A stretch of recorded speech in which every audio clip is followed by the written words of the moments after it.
I've been an actor for over 35 years. I recently got an opportunity to direct a theatrical production of A Christmas Carol, so I thought it would be fun to document the process of directing a show. So let's get started after the bump.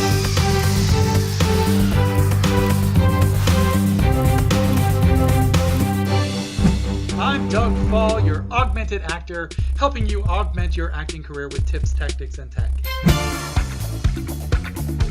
Casting was incredibly difficult for this show. There's a lot of double casting in the show.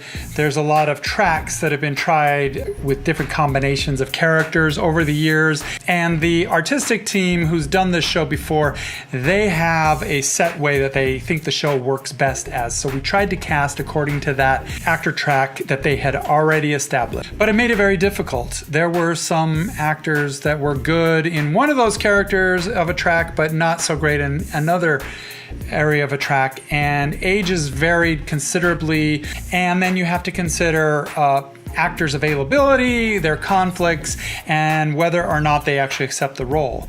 So the casting process is very, very complicated, and that's something that you really have to understand. I want you to know as actors that so much of the casting process isn't about the performance you gave. It's about whether or not you're a good fit with other actors, whether or not you look like a family when we're casting a family, or a husband and wife when we're casting a husband and wife, whether your age is the right age range. You know, we might have a teenage girl that reads really well as like a 20-year-old, and then we might have a 40-year-old man that reads really well as a 20-year-old, but we're never going to cast them together as a couple because the age range is too different. So we're looking for those kind of combinations of age, of type, of look. So really just remember that, if you feel good about your audition, then that's the best thing that you can do. That's the best thing you can leave an audition with, is feeling good about how you performed. And then the rest isn't about you. It's not up to you. It's just combinations. It's history. If you've worked with somebody before, if you had a unique look, somebody's like, oh yeah, the girl with the piercing, or oh, the girl with the purple hair, or the guy that did that monologue that was really funny, or things like that. So if you stand out at either in the initial audition or the callback, give them something to remember you by, give a solid performance, and then you make our decisions a lot harder. The time it takes to cast a show has no reflection on your ability as an actor. When casting happens, there's some actors that are just great for one particular role, or they say they'll only accept one particular role, and then others who are great for a variety of roles, and you really want to use them in every single role.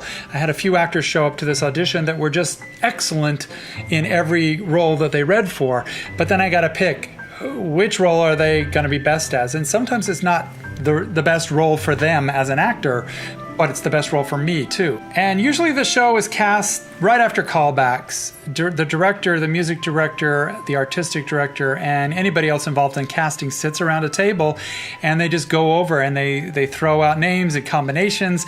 They sometimes start with the small characters.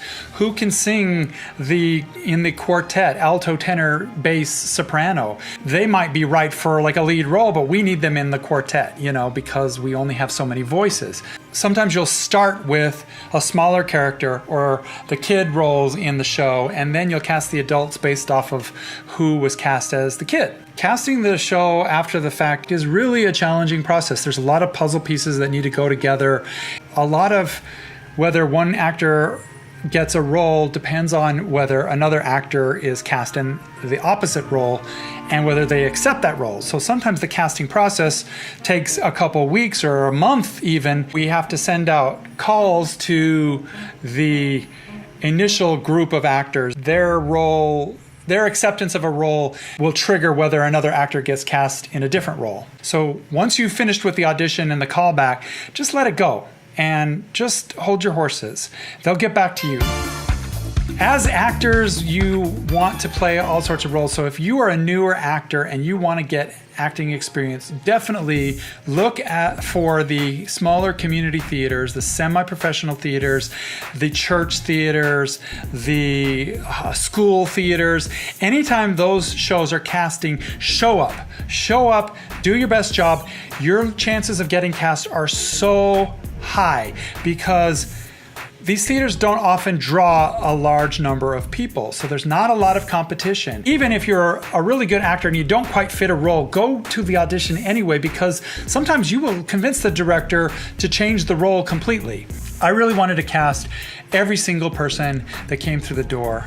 Some actors, they really just wanted to be in a show. They really wanted to do this particular show, or they were just like struggling with auditions and they just really wanted to do a show. And this was a perfect opportunity for me to give most of them a chance to do a show. And those are the actors that are going to work really hard for you. They're going to be eager to show up and be there and give their 100%. So I'm much more likely to cast somebody with less chops in a role that they're eager to do than somebody that's jaded and thinks that they know everything about acting and they come in with a chip on their shoulder. Even if those actors are really good, I'm more likely to go with the newbie, especially in a theater of this size. Also note with casting, you may not be the first choice. You may not be the second choice. Sometimes we will hold off casting somebody because we're not quite sure we want to use them in a role, or there might be better options. So we'll go out and seek other people after the fact. We'll make some calls to other actors.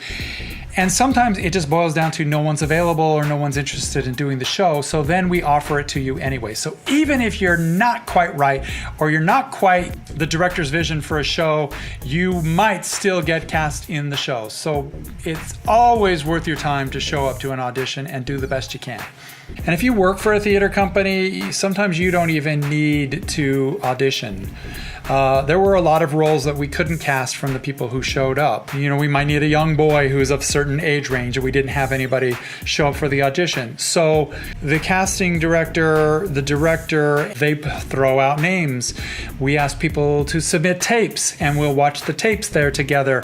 They might just throw out a name of somebody who I don't know, who's maybe done the show before or is just a great type, and I'll take their word on it. So when a theater calls you and they offer you a role, it means that your work has preceded you and that you are on the to hire list for that theater. So take it as a compliment, even if you turn down the role.